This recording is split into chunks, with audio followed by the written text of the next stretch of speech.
SIR আনম্যাপের পর তথ্যে গড়মিলে শুনানি। তথ্য গড়মিলে এসআইআর শুনানি 13ই জানুয়ারি থেকে।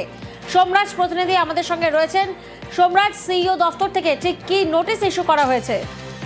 দেখো, জেলা শাসকদের নির্দেশ দেওয়া নোটিশ ইস্যু করতে মূলত লজিক্যাল ডিসক্রিপেন্সি বা তথ্যে গড়মিল যাদের রয়েছে, এরকম ভোটারের সংখ্যা প্রায় 94,49,000 যাদের তথ্যে গড়মিল বা লজিক্যাল ডিসক্রিপেন্সি যাকে কমিশনের ভাষায় বলা হয়।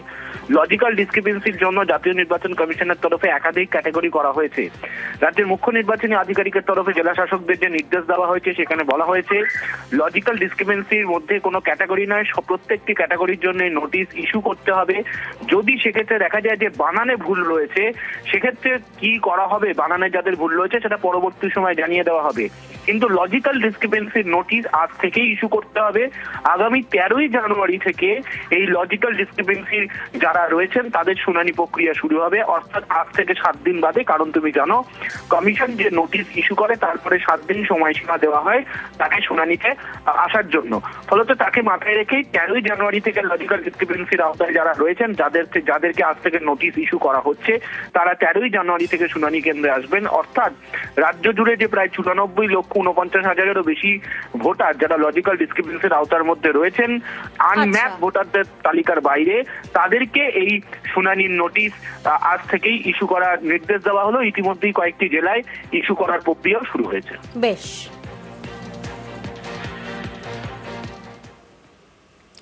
কমিশনকে ফের এসআইআর তোপ মুখ্যমন্ত্রীর।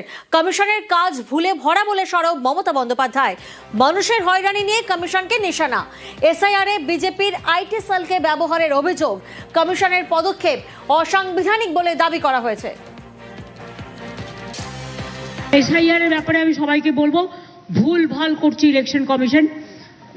জীবিতদের মৃত দেখাচ্ছে, বয়োজ্যেষ্ঠদের নাকে নল পরিয়ে নিয়ে যাচ্ছে, এবং যেসব অ্যাপ করেছেন বিজেপির আইটি সেলকে দিয়ে, সেগুলো ইললিগাল, আনকনস্টিটিউশনাল, আনডেমোক্রেটিক। এভাবে চলতে পারে না। এসআইআর নিয়ে তৃণমূলকে পাল্টা কটাক্ষ দিলীপ ঘোষের। এসআইআর হয়ে গেল, আমরা প্রত্যেকটি ভোটার নিজেরা ফর্ম ফিল আপ করলাম।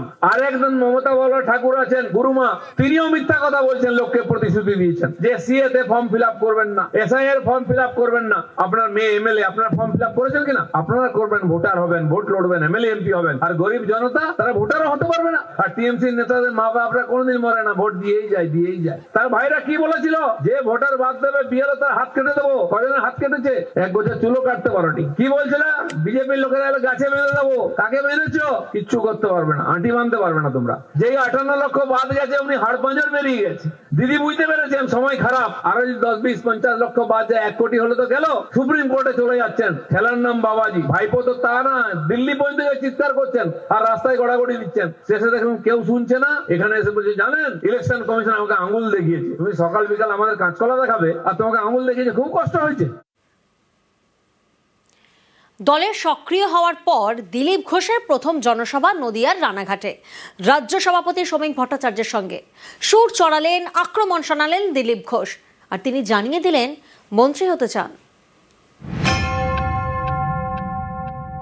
আপনারা অনেকে বলতে পারেন, হ্যাঁ আপনার বোধহয় আর বাইরে থাকতে ভালো লাগছে না, মন্ত্রী হতে চাইছেন। নিশ্চয়ই মন্ত্রী হব, মন্ত্রী তো হতেই হবে, নাহলে আপনাদেরকে সুবিধা দেবো কি করে। অমিত শাহর বার্তার পর সক্রিয় হয়ে ময়দানে ঝাঁপিয়েছেন দিলীপ ঘোষ। তারপর প্রথম জনসভা নদিয়ার রানাঘাটে। সেই সভা থেকে সুর চড়ালেন, আক্রমণ শানালেন দিলীপ ঘোষ। আগাম জানিয়ে দিলেন তাঁর রাজনৈতিক মিশনের কথা। আপনারা অনেকে বলতে পারেন, হ্যাঁ আপনার বোধহয় আর বাইরে থাকতে ভালো লাগছে না, মন্ত্রী হতে চাইছেন। নিশ্চয়ই মন্ত্রী হব, মন্ত্রী তো হতেই হবে, নাহলে আপনাদেরকে সুবিধা দেবো কি করে। সক্রিয় হওয়ার পর প্রথম দলীয় জনসভা। রাজ্য সভাপতি সমীক ভট্টাচার্যের সঙ্গে এক মঞ্চে দিলীপ ঘোষ।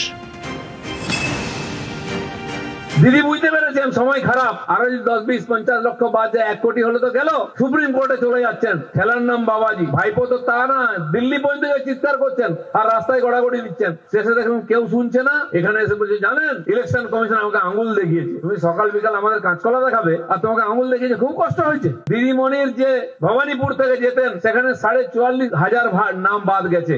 উনি কত ভোটে যেতেন? কেন যেতেন আমরা জানলাম। যেই নন্দীগ্রামে গেলেন, ওখানকার লোক বাড়ি পাঠিয়ে দিল হারিয়ে দিয়ে। ওখানে মাত্র 10,000 মৃত ভোটার ছিল, জিততে পারলেন না। 20, 25, 30% ভুয়ো ভোটার আছে। এই যে 3 বার জিতেছে টিএমসি, পুরোটা ভুয়ো ভোটারের ভোটে জিতেছে। সিপিএম তাই করতো। রানাঘাট দিয়ে শুরু, এরপর একগুচ্ছ জনসভা করার কথা দিলীপ ঘোষের। সভা করবেন দুর্গাপুরেও। সম্প্রতি বঙ্গ সফরে এসে দিলীপ ঘোষকে সক্রিয় হওয়ার বার্তা দেন অমিত শাহ। তারপর পুরনো মেজাজে ফিরেছেন বিজেপির প্রাক্তন রাজ্য সভাপতি। ময়দানে নেমেছেন, সুর চড়িয়েছেন। জেপিকে জিতিয়ে ক্ষমতায় আনা পশ্চিমবাংলায়, এটাই আমাদের কাছে মিশন, আর আমি 10 বছর ধরে এটা নিয়ে কাজ করছি। সক্রিয় হওয়ার পর নিজের পুরনো নির্বাচনী কেন্দ্র খড়গপুর সদরে গিয়েছেন দিলীপ ঘোষ। সেখানে একাধিক কর্মসূচিতে দেখা গিয়েছে তাকে। যে সবেই জল্পনা তৈরি হয়েছে, তাহলে কি 26-এর বিধানসভা ভোটে পুরনো কেন্দ্র থেকেই ফের লড়তে চান দিলীপ? আমার সবসময় পছন্দের আসাম খড়গপুর। যখন থেকে আমাকে দাঁড়াতে বলা হয়েছিল আমি খড়গপুর বলেছিলাম। লোকসভায় তাই ছিল। গতবারে আমার পছন্দের বাইরে করা হয়েছিল, সেটা সবাই দেখেছেন রেজাল্ট কি। জল্পনা চলছে, আলোচনা চলছে, তারই মধ্যে ব্যাট হাতে ফের 22 গজে চালিয়ে খেলা শুরু দিলীপ ঘোষের। নিউজ 18 বাংলা।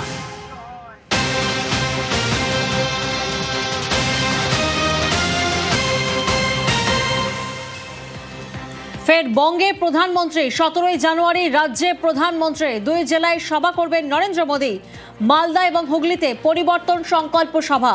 17 জানুয়ারি মালদায় সভা করবেন প্রধানমন্ত্রী নরেন্দ্র মোদী এবং 18 জানুয়ারি হুগলির সিঙ্গুরে সভা করবেন প্রধানমন্ত্রী।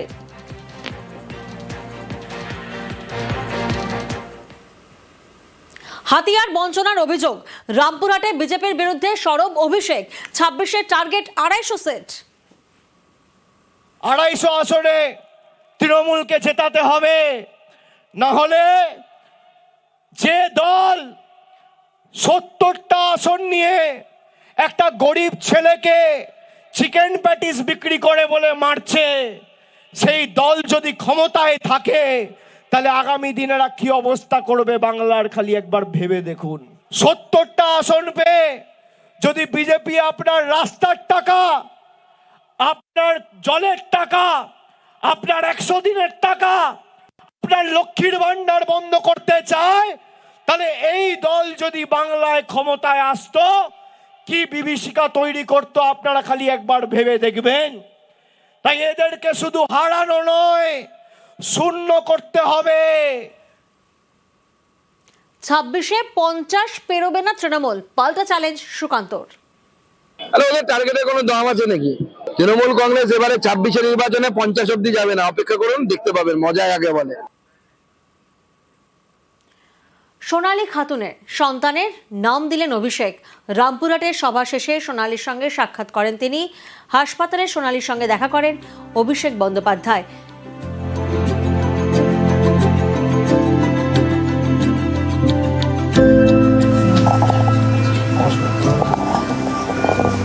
লড়াই করেছি, ছেলে কেমন আছে? ছেলেটা ভালো আছে। ছেলে না লড়াই করেছি, ছেলে কেমন আছে? ছেলেটা ভালো আছে। ছেলে নামটা আপনারা লিখিয়ে দিন। নামটা আপনাদের ঠিক করা উচিত। আপনারা না, এতটুকু বাচ্চা আমাদের অত কিছুর মধ্যে দিয়ে গেছে, আপনারা না হলে নিয়ে ফিরে আসতেন।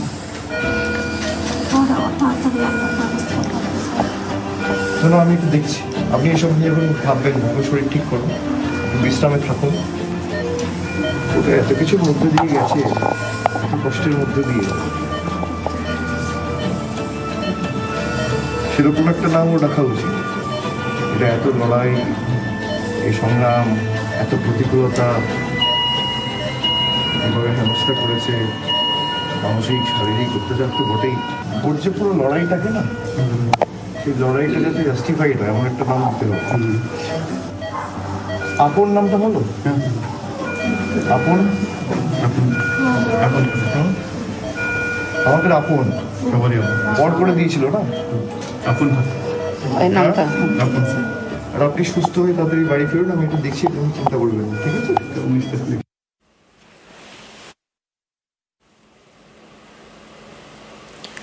14 ফেব্রুয়ারি থেকে শুরু হচ্ছে আইএসএল। অবশেষে আইএসএল এর জট কাটলো। 14 ফেব্রুয়ারি থেকে শুরু হচ্ছে আইএসএল। ইরন প্রতিনিধি আমাদের সঙ্গে রয়েছেন। ইরন, স্পন্সর সহ আমরা দেখেছিলাম একাধিক জটিলতা ছিল এই আইএসএল নিয়ে, অবশেষে সেই জট কাটলো। একদমই দেখো, দিন কয়েক আগে এএফএফ এর পক্ষ থেকে ঘোষণা করা হয়েছিল যে ফেডারেশন এবার আইএসএল আয়োজন করতে চলেছে এবং দ্রুত ম্যাচের দিনক্ষণ ঘোষণা করা হবে, কবে থেকে শুরু হবে। সেই মর্মে আজ ফেডারেশন এক্সিকিউটিভ কমিটির একটি বৈঠক ছিল। পরবর্তী সময় ক্রীড়া মন্ত্রক, কেন্দ্রীয় ক্রীড়া মন্ত্রক এবং ক্রীড়ামন্ত্রীর সঙ্গে সমস্ত ফেডারেশন এবং সমস্ত ক্লাব বৈঠকে বসেন এবং সেখানেই চূড়ান্ত হয় 14 দলের আইএসএল হবে। 14ই ফেব্রুয়ারি আগামী মাস থেকে শুরু হবে। যেহেতু সময় কম, অনেকটা জটিলতার কারণে লিগ শুরু হতে লেট হয়েছে, সেই কারণে ফরম্যাটের কাটছাট করা হচ্ছে। হোম অ্যাওয়ে পদ্ধতিতেই হবে, কিন্তু একটা করেই ম্যাচ হবে, অর্থাৎ ইস্ট বেঙ্গল মোহনবাগান লিগে একবারই দেখা হবে। এরকমই সবার সঙ্গে একবার করে দেখা হবে। গিয়ে হোম আর অ্যাওয়ে কতগুলো খেলা হবে ক্লাবগুলো নিজেরা ঠিক করবে। এবং সবচেয়ে গুরুত্বপূর্ণ বিষয়, এই ফেডারেশন এই ম্যাচ করতে গিয়ে, টুর্নামেন্ট করতে গিয়ে কত টাকা খরচ হচ্ছে। প্রাথমিকভাবে যে হিসাব করা হয়েছে 24,26,00,000 টাকা খরচ হবে। এই টাকার বেশিরভাগটা বা 9,77,00,000 টাকা ফেডারেশন দেবে, ফ্র্যাঞ্চাইজি গুলো 1 কোটি টাকার বেশি করে দেবে। এছাড়া সবচেয়ে গুরুত্বপূর্ণ টেন্ডার ডাকা হবে। মোট 91টি ম্যাচ হবে, প্রথমে হোম হবে, তারপরে নকআউট পর্বে, এবং টেন্ডার আগামীকাল ডাকার জন্য প্রক্রিয়া শুরু করা হচ্ছে।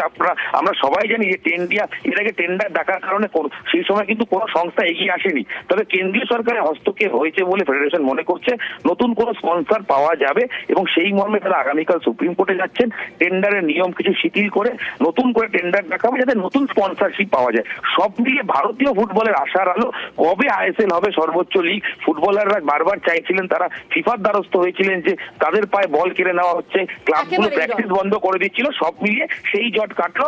14ই ফেব্রুয়ারি থেকে আইএসএল ইন্ডিয়ান সুপার লিগ শুরু হতে চলেছে। বেশ, ধন্যবাদ ইরন।